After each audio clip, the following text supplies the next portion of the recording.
Hello everyone, hope all of you are good. I am Dr. Anam Ishtiaq and you are watching my YouTube channel.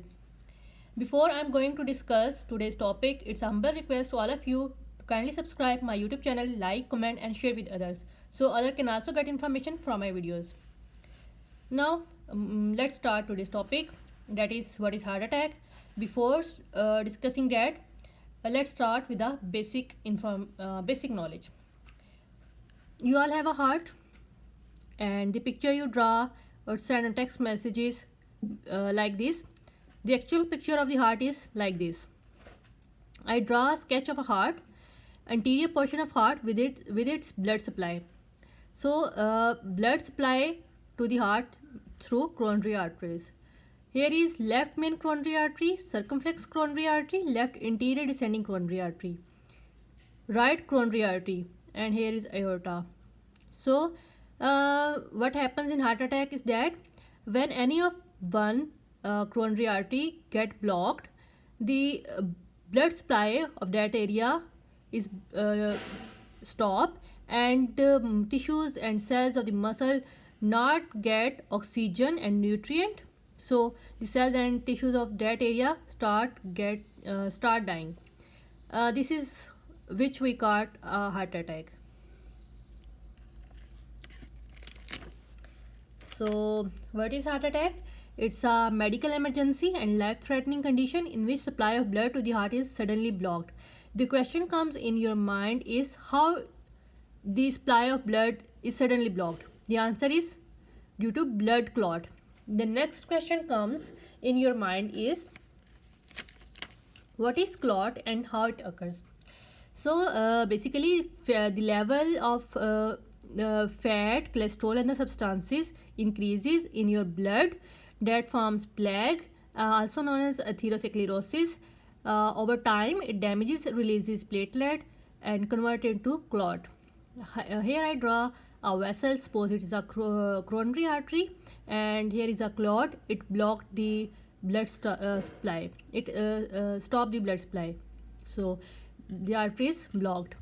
The main function of blood is to supply oxygen and nutrient to cells, tissue and muscles. So here comes types of heart attack. Heart attack is also known as coronary artery diseases. As it block coronary artery, so it's also known as coronary artery disease. Here I'm going to discuss three main types of heart attack. First one is ST elevation MI, in which fully blockage of coronary artery occur, damage to heart muscles. It is a very severe condition and require immediate treatment. Next one is non-ST elevation MI, that partially block the coronary artery, blood flow is severely restricted, permanent damage occur and it is less dangerous. Third one is coronary artery spasm, also known as silent heart attack or unstable angina, in which coronary artery contract do not cause permanent damage, okay, but it increases the risk of having more severe heart attack in future. Now come the symptoms that occur in heart attack. Basically the severe pain the patient having, which is dull and pressure like. I draw a sketch of a man, and the red color shows the area where the pain occurs. So radiation will be neck, and the pain radiate at neck, teeth, lower jaw, neck, shoulders and arm and left side of the chest. So it is a severe type of pain.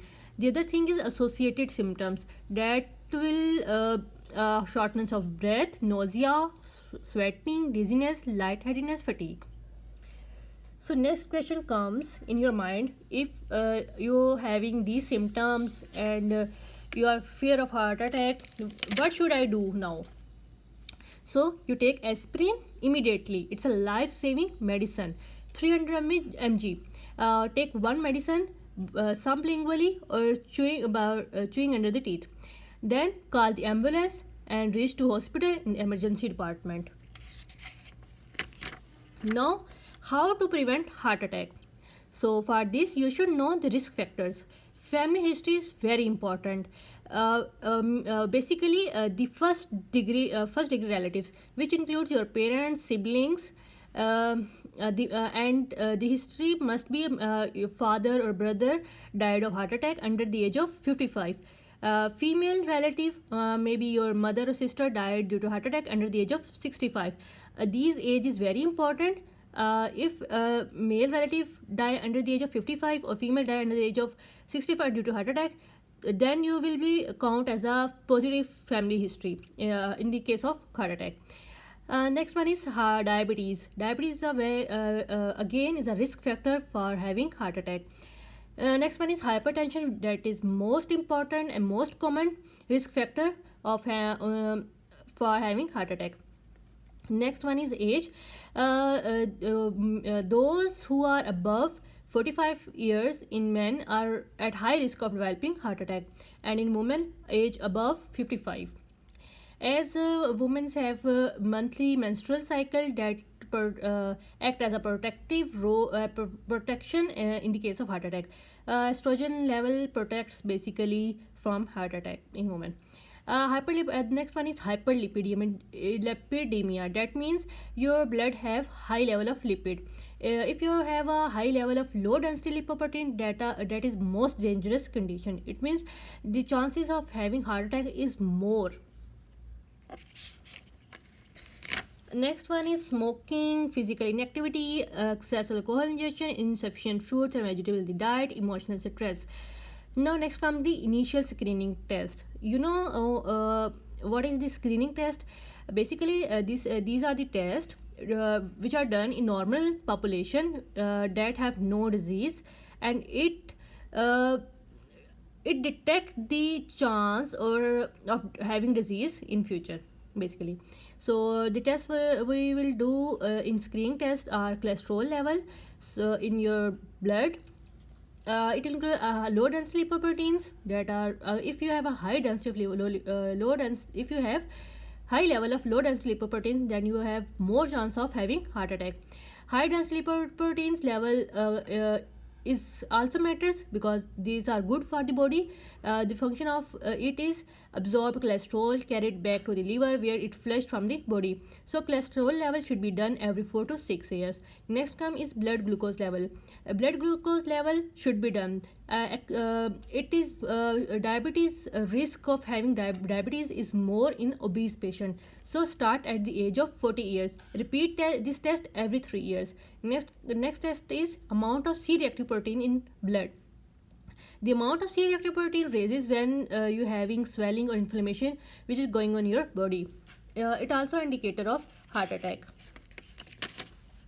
Next is blood pressure level. You should do this test twice every year.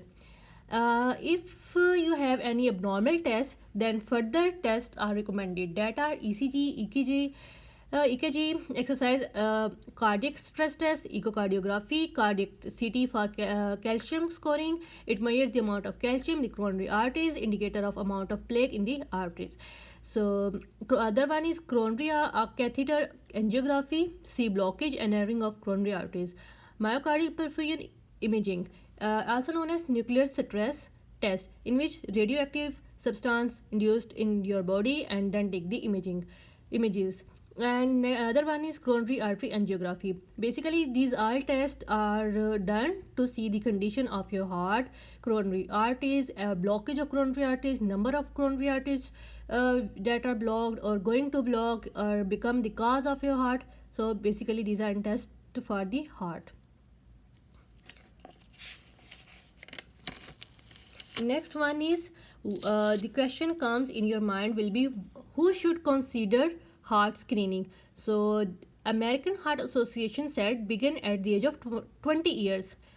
So the thing we should do to avoid heart attack are stop smoking, reduce weight, walk 20 to 30 minutes daily, eat fresh fruit and vegetables, stop alcohol. Now here comes the complication of heart attack. how it occurs. Basically, in heart attack, loss of blood supply that leads to loss of function of the heart. Then it leads to increase the risk of heart failure and arrhythmias. Arrhythmias are irregular heartbeat.